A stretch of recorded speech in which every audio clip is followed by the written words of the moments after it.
This MMA 30 segment is powered by The Gun Store. Next time you're in Las Vegas, if you want to shoot a real machine gun, do it at The Gun Store at 2900 East Tropicana. Dave Farra for MMA 30 at The Gun Store here in Las Vegas at 2900 East Tropicana, standing alongside the Pitbull, Mr. Thiago Alves. How you doing, man? I'm doing good. Doing good. You know. Circumstances considering what they are. UFC 130 last night, very close decision. You lost to Rick Story. Your thoughts on the decision first? It was a close fight, but I truly believe that I won the second and the third round for sure. So that's why I was celebrating, at the end of the round. But the judge didn't think so.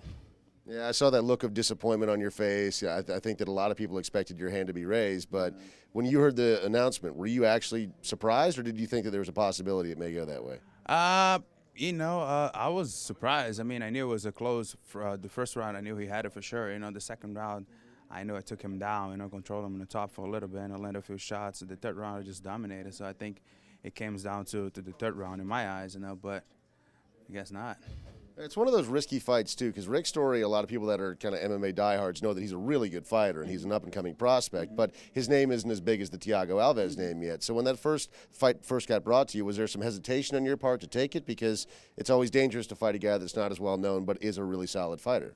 No, not at all. I mean, we're in this business, to fight whoever is next in the line, so I don't really pick my opponents, and Rick Story's a really tough kid. He proved himself last night, and I didn't take him lightly at all. I just thought it was a bad decision. The blueprint in the past to beat you before with John Fitch and GSP has been to use that wrestling, and Rick Story's got really good wrestling, but you did a nice job last night of avoiding that takedown. Was that a big focus in your camp? Yeah, definitely. I'm getting my wrestling skills better. I'm working my jiu-jitsu a lot. There are a few things that I really think I should have done better in that fight, not stayed in the cage for too long, try to push him off a little bit. I started out kind of slow, was picking up as the fight goes on.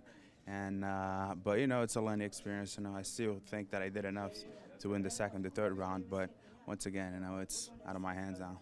I feel like you've answered a lot of the questions about the weight being an issue for you in the past. There's a guy standing right over there by the name of Mike Dolce, who I know has been working really closely with you for a long time. And I think you tweeted that you're ready to put this bedtime story to sleep with your weigh-ins on Friday. Do you feel like all the critics have been answered on that?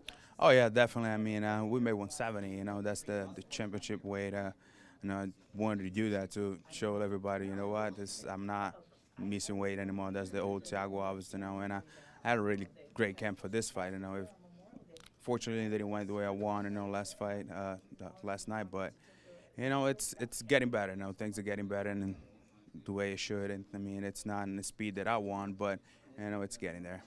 Some fighters like to take a little bit of time off after a loss to reflect. Other guys want to get right back to the gym. How do you feel? I want to get right back to the gym. I mean, I want to erase this loss as fast as possible. So I'm healthy. I didn't hurt anything. I'm ready to go. So next week I'll be back to the gym. What are your thoughts on the welterweight division right now? There's a lot of talk about George St. Pierre possibly moving up to 185 for a super fight with Anderson Silva. That still isn't done yet, but do you think that there's a lot of contenders right now in the welterweight division that would have interesting fights if GSP were to leave? Yeah, definitely. And I mean, I don't think GSP should leave, and I think that's his weight class. And no, I don't see him going up to 185 and doing well against those big guys. But the welterweight division always been very stocky. It's one of the most competitive weight division, in UFC. So I think he should just wait a little bit more. At UFC 130 last night in the main event, Rampage Jackson and Matt Hamill were in there, and Rampage at the post-fight press conference said that he wasn't even thrilled with his performance, even though he was out there kind of swinging for the knockout, looking for it. What were your thoughts on that fight? It was pretty good. I was very impressed with the Rampage takedown defense. He was in shape. He was prepared, and he did pretty good. Everybody was talking about he was overweight and this and that, but no, he showed that he came very well prepared.